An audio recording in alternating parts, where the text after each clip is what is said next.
ที่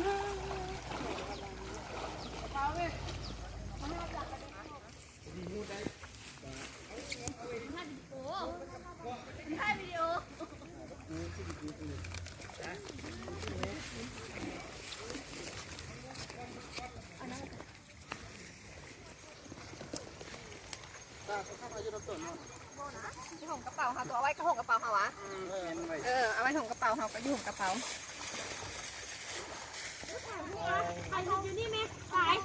เอาของจะไหมเอาของจะไหมกล้องก่อนกล้องถ่ายมันแม่มันเก่งเนี่ยเอาของนะขอคอยนะ